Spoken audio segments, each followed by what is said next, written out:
Pessoal, vamos fazer a nossa visualização aqui do que aconteceu na Ucrânia nessas últimas 24 horas. Esse é o vídeo do dia 24 de julho, então vamos falar do que aconteceu de ontem para hoje lá e vamos aproveitar e falar um pouco mais sobre o tal acordo Rússia-Ucrânia para a exportação de grãos, Turquia, ONU. Afinal, o que aconteceu ali? Tem um monte de informação nova surgindo e tem um monte de boato também que é importante a gente esclarecer aqui, né? Pois bem, antes de mais nada, vamos dar uma olhada como é que está a linha de frente, e mais uma vez a gente não teve nenhuma grande alteração por aqui. Mais uma vez, exatamente igual ontem, nós tivemos novamente os russos tentando tomar Vuleritska, que é essa usina termoelétrica que tem aqui, mas não conseguiram. Parece que houve também alguns embates aqui próximos a Siversk. É lógico, existem várias brigas, várias tentativas de avanço aqui, mas nada significativo. O ponto central é a estratégia russa, que eles conseguiram usar com sucesso em Lysychansk e Severodonetsk, eles não estão conseguindo replicar ela novamente por falta de munição, né? Ao contrário, os ucranianos ontem atingiram vários depósitos de munição aqui. Como o pessoal pediu, eu vou voltar a mostrar as nuvenzinhas, aí, os ataques do HIMARS, né? E esse primeiro aqui foi aqui em Orlivka, nessa região aqui de Donetsk. Atingiu realmente algum depósito de munição muito grande para dar essa explosão enorme aqui, né? Tem um outro ângulo dessa mesma explosão. Tá vendo? Foi realmente alguma coisa muito grande para atingir isso daqui, né? Ele certamente atingiu algum depósito de munição nessa região, né? Teve também uma explosão que não se sabe se foi causada por um míssil ou se foi trabalho de partisãos, de sabotadores, né? A gente tem muito civil na região de Melitopol fazendo esse tipo de coisa. O fato é que foi destruída um pedaço da linha férrea aqui passando em Melitopol. São essas duas nuvenzinhas aqui. Realmente ficou totalmente destruída o trilho do trem aqui, mas lembra, a gente já mencionou isso, o problema desse tipo de ataque a trilho de trem é que isso é relativamente rápido de ser corrigido, né? Então a Rússia não deve ter dificuldade em consertar isso daqui e voltar a usar essa ferrovia com alguma frequência. Enfim, mas de qualquer forma atrapalha por algum tempo, algumas horas no mínimo, eles vão ter de trabalho para consertar isso daí, né?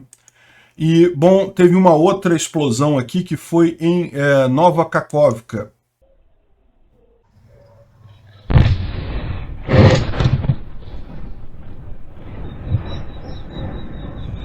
Explosão desse tamanho foi depósito de munição que foi atingido.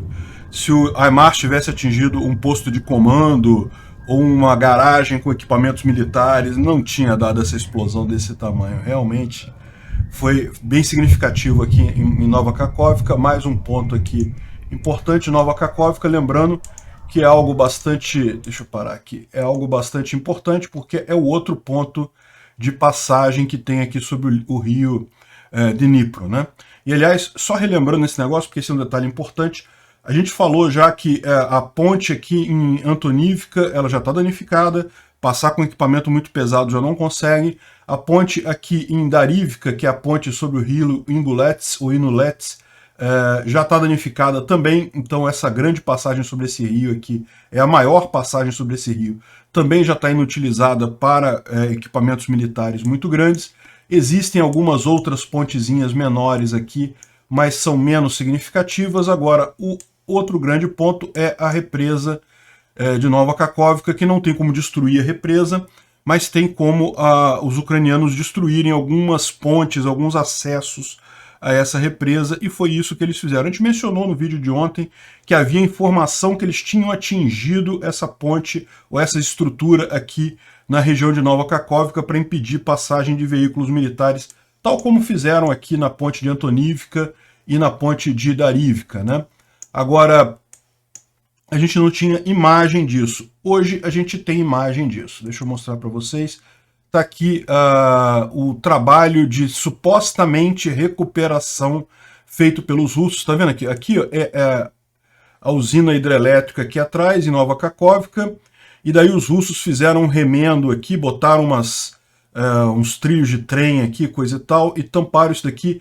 É a parte da pista, né, que fica em cima, que chega na represa. Então eles tamparam isso daqui e fizeram um cimentado aqui, né? Bom, você pode falar, pô, então, tá vendo isso? Consertaram o problema. Não, isso aqui não conserta o problema. A estrutura da ponte está totalmente comprometida nisso daqui, a estrutura da via, tá vendo aqui? Os cabos de aço todos da malha romperam. O que eles fizeram aqui foi um remendo. Eles podem remendar. Ah, um carro pequeno, um carro de passageiro vai passar ali? Vai passar sem problemas. Se passar um tanque, meu amigo, vai quebrar aquilo tudo ali, vai soltar tudo porque não tem a resistência física para manter isso daí. O que eles botaram foram umas coisas grossas aqui de trem, mas repara, isso daqui não está integrado com a estrutura original da ponte. Então, na verdade, foi um remendo bem michuruca. Enfim, está provavelmente na mesma situação das outras pontes. Ou seja, também aqui os russos não conseguem passar equipamentos pesados, tanques, esse tipo de coisa, embora carro de passeio e pessoa continue passando. E mais do que isso, mostra que também está na capacidade da Ucrânia de destruir esse caminho se quiser, né? Então a Ucrânia me parece que foi uma decisão proposital de não destruir completamente a ponte, deixar a opção de carros leves passarem. Se os soldados quiserem recuar, não tem problema. Até os civis que estão lá em Kherson, se quiserem sair, conseguem. A ideia não foi acabar totalmente com a ponte, mas essas duas pontes aqui, e agora a gente sabe também, a represa estão danificadas, não aceitam mais carga muito pesada, né? Falta essa pontezinha aqui, que é uma ponte ferroviária que tem nessa região aqui, mas essa também é relativamente tranquilo dos ucranianos atingirem e derrubarem essa ponte também, né? Da mesma forma que conseguiram atingir a ponte de Antonivka aqui do lado. E os russos estão mesmo precisando de munição e suprimentos, né? Tem um grande comboio de suprimentos aqui em Krasnodar, na Rússia, provavelmente se encaminhando para a ponte da Crimeia. Krasnodar fica, se a gente levantar aqui o mapa, Krasnodar tá aqui, ó, bem aqui na Rússia, pertinho da ponte da Crimeia. Então muito provavelmente esse grande comboio que está vindo aqui está indo em direção à ponte da Crimeia para atravessar, para abastecer as tropas ali na região de Kherson e no sul da Ucrânia, né? Normal, os russos estão tendo que recorrer a isso, esse tipo de coisa, mas mostra também, mais uma vez, a importância de destruir essa ponte da Crimeia, né? É um ponto que realmente facilita muito o abastecimento da região ali, né?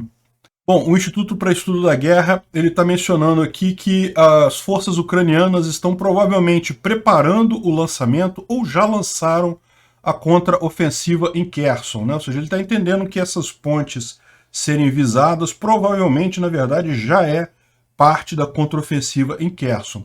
E ele levanta um ponto que a gente já vinha levantando aqui há algum tempo, né? A gente já tem essa questão de que os ucranianos conseguem avançar em Kherson muito mais do que a gente fica sabendo no final do dia, justamente porque a região é uma região muito rural, tem poucas grandes cidades nessa região que foi ocupada aqui pelos russos, tirando Kherson em si e os arredores de Kherson, o resto da região é basicamente composta de pequenos assentamentos civis e fazendas, então não tem muita gente perto, as pessoas não avisam onde está a movimentação de tropas, né?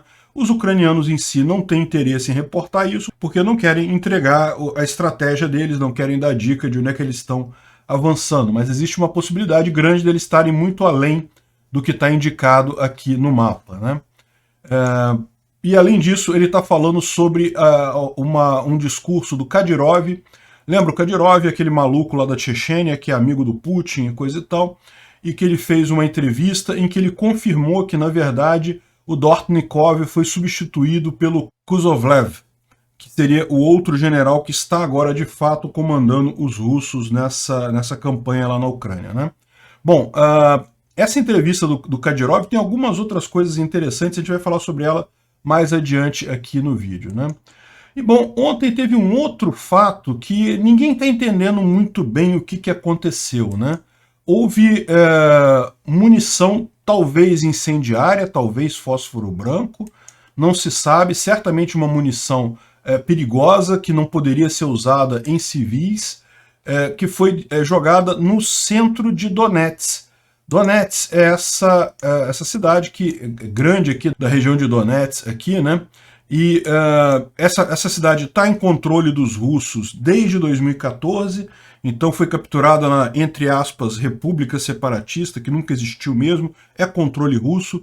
Mas enfim, está controlada desde 2014 essa grande cidade e recebeu esse tipo de munição, que é uma munição estranha que a Ucrânia não tem. E os russos têm usado contra os ucranianos, mas os ucranianos não têm usado porque eles não têm esse tipo de munição, apesar de que algumas pessoas levantam a possibilidade aqui dos ucranianos terem pego essa munição em algum depósito russo, ou seja, em alguma área que eles reconquistaram dos russos, e aí tinha munição ali, e talvez os ucranianos pegaram o cartucho sem saber, enfim. Tem gente dizendo também que pode ser munição da era soviética, que ainda existe. Não se sabe o que aconteceu. Ou seja, que opções que a gente tem? Os russos fizeram isso de propósito em cima de Donetsk por algum motivo. Pode ser isso, né? Não dá para entender muito bem por que eles atacariam uma cidade que está na mão deles, né? A não ser que fosse, por exemplo, para tentar culpar a Ucrânia. Pode ser uma false flag também. Pode ser um erro. Os russos tentaram jogar essa munição em algum lugar, acabaram acertando em cima da própria cidade. Pode ser um erro também. Ou pode ser alguma coisa do lado da Ucrânia, como o pessoal falou aqui. A Ucrânia pegou um monte de munição russa, não sabia o que era, jogou a munição russa para ver o que era e descobriu que era isso daí. Aí jogou em cima da cidade, não vai testar numa cidade sua, vai testar numa cidade do inimigo, e aconteceu isso daí. Pode ser isso? Em tese pode, eu acho pouco provável, mas em tese pode ser alguma coisa desse tipo. E tem uma outra discussão também, se é de fato munição incendiária, porque na verdade houve poucos incêndios. O pessoal mostra que em alguns lugares chegou a pegar fogo de fato, mas foi pouca coisa. Então, se é munição incendiária, não é muito boa não, tá? Não incendiou muita coisa dentro de uma cidade é cheia de coisas que pegam fogo, né? Então realmente não fez o papel dela, se era realmente, porque pode ser que alguns levantaram também a possibilidade de ser munição para iluminação, existe isso também. Joga-se isso daí para você clarear a área, para permitir que você veja a área. Enfim, não sabemos o que aconteceu em Donetsk ontem. O pessoal da frente de batalha ucraniano reportando que tem 10 vezes menos bombardeio russo, né, ou tiros de obuses russos na frente de batalha, o que está ajudando muito a posição ucraniana lá, né?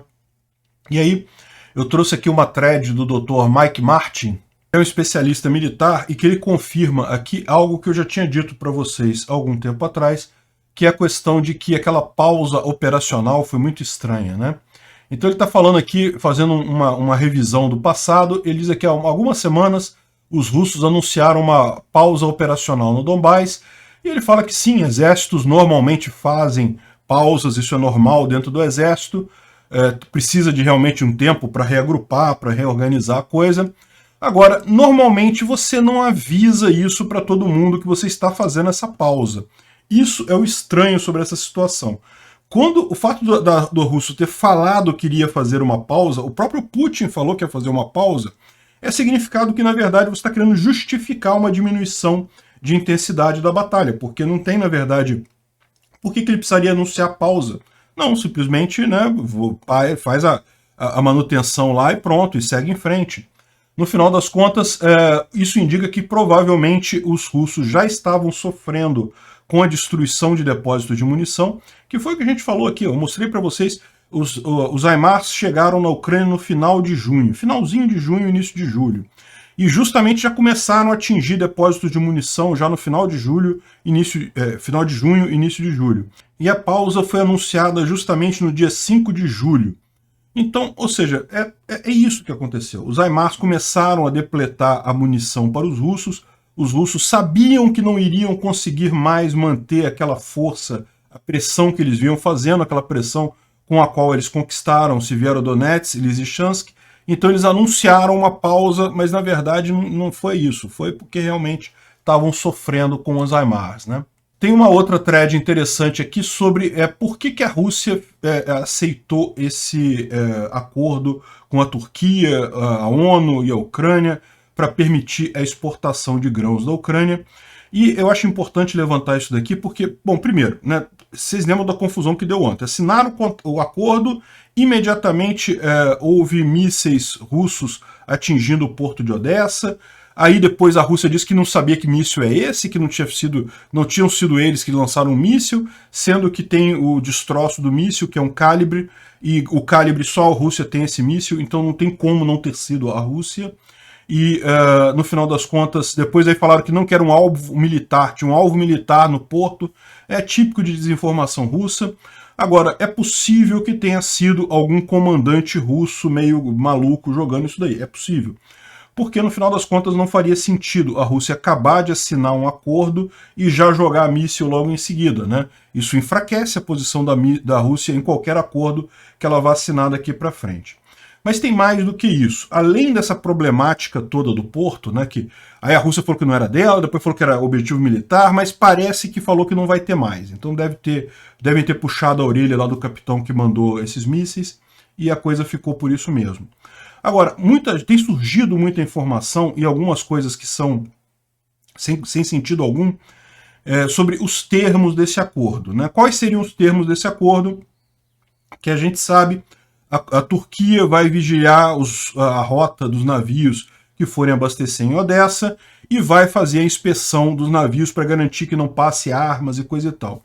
Mas aí o pessoal pensou, pô, mas e o que a Rússia está ganhando com isso, né? Porque a Rússia, na verdade, não quer que a Ucrânia venda o grão dela, né? Quando a Ucrânia vende o grão, a Ucrânia ganha dinheiro, ela tem mais dinheiro para comprar armas, ela alivia a situação financeira dos fazendeiros ali, do pessoal da própria Ucrânia. Então, a Rússia não ganhou nada com esse acordo. O que a Rússia ganhou com esse acordo?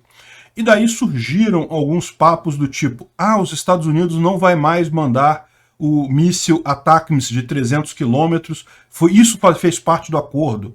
Os Estados Unidos não vai mais mandar munição de longo alcance.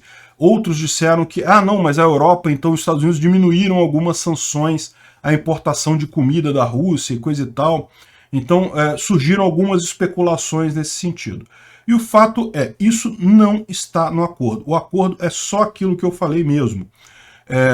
Não tem nenhuma restrição aos Estados Unidos mandar o míssil ATACMS de 300 quilômetros, não tem nenhuma liberação de restrição de sanção de comida. O que houve, de fato, foi uma reafirmação dos Estados Unidos e da Europa de que este tipo de compra não foi sancionado. Ele não foi sancionado, então sempre foi possível comprar comida e fertilizante da Rússia, a gente já sabia disso. Como eu falei para vocês, eu acho errado, eu acho que não se deve comprar esse tipo de coisa, mas não foi sancionado pelos países ainda, foi tudo que eles falaram. Apenas reafirmaram isso. Agora, então, o que tem para a Rússia nesse acordo? E aí o cara chega, estuda isso daqui e chega no ponto central da história, que é justamente a questão dos países do Oriente Médio que são aliados da Rússia. A Rússia proibindo a Ucrânia de exportar vai causar um aumento do preço do trigo, isso a gente sabe. Não vai ser fome generalizada, como o pessoal quer fazer crer, mas vai ter aumento do preço do trigo. E daí os países do Oriente Médio, que são grandes importadores de trigo, estão reclamando. Por quê? Porque o preço lá vai subir, vai ficar caro para eles, e eles precisam comprar esse trigo. Então eles pressionaram Putin para que esse acordo fosse fechado. E não teve nenhuma parte do tipo, Estados Unidos não mandar míssil, esse tipo de coisa, porque os Estados Unidos nem fez parte desse acordo. Não teve nenhum tipo de comprometimento desse tipo.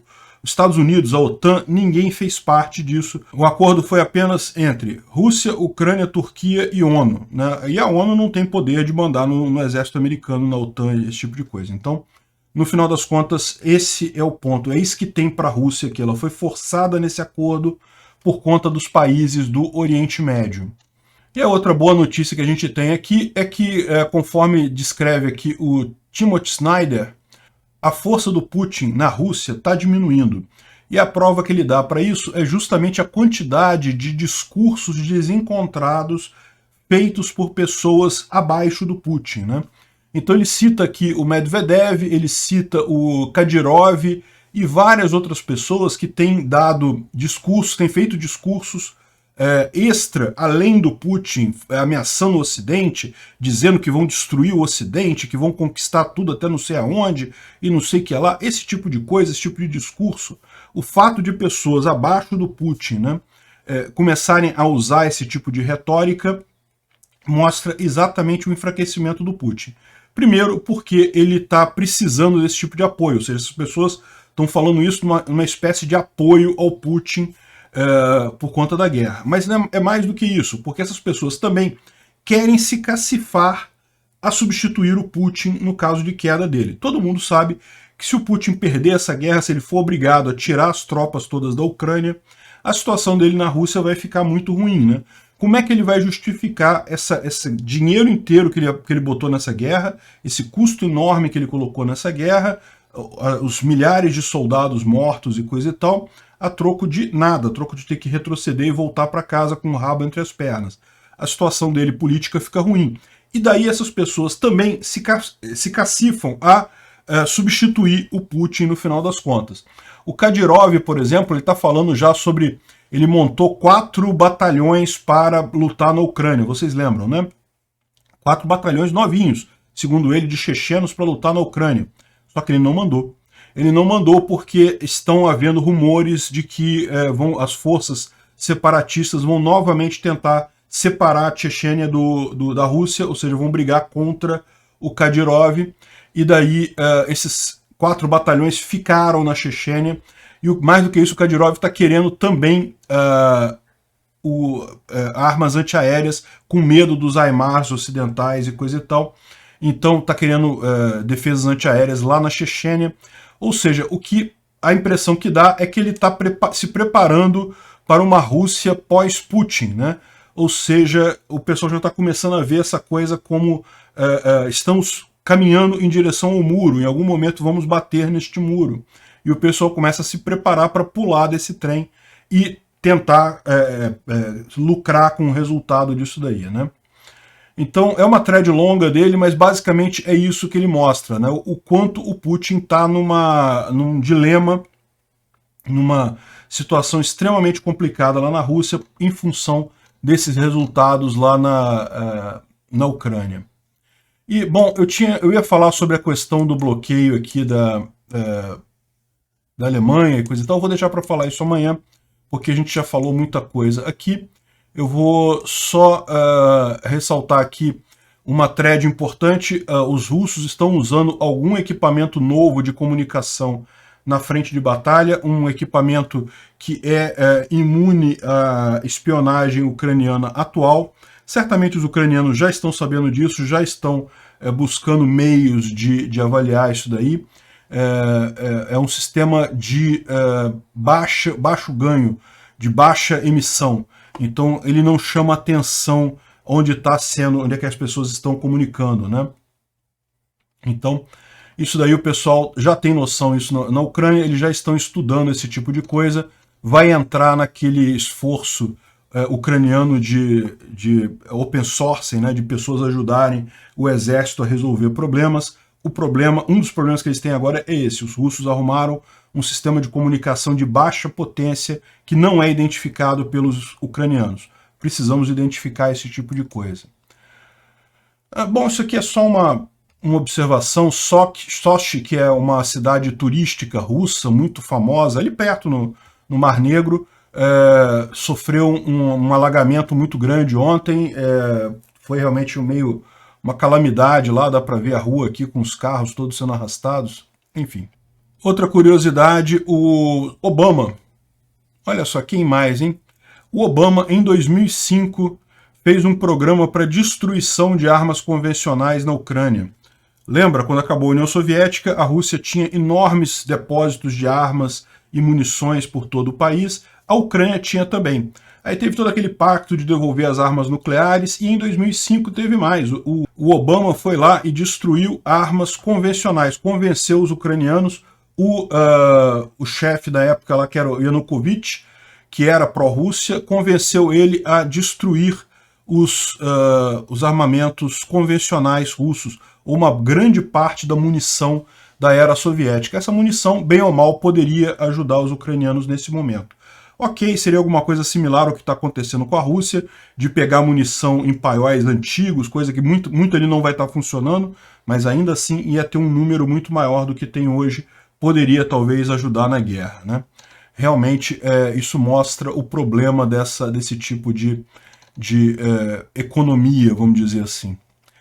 E bom, por último, o Bolsonaro falou que não vai aderir às sanções contra a Rússia. Realmente não tem jeito, infelizmente, Bolsonaro está totalmente errado nisso. Olha o que o idiota falou, né? Que o Zelensky falou com ele em tom bastante emocional. Caramba, o país do cara está sendo atacado pela Rússia. As pessoas estão morrendo, estão sendo mortas, crianças estupradas na Ucrânia. Ele estava muito emocional na conversa dele. E que falou que a relação do Brasil com a Rússia está 10. E que para resolver, a OTAN é o local adequado para solucionar esse conflito. Como se a OTAN tivesse alguma coisa a ver com esse conflito.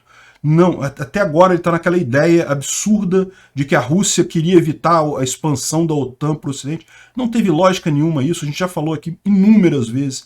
A OTAN não estava expandindo para leste. Os países vizinhos da Rússia é que queriam entrar na OTAN para fugir da violência russa. É óbvio isso.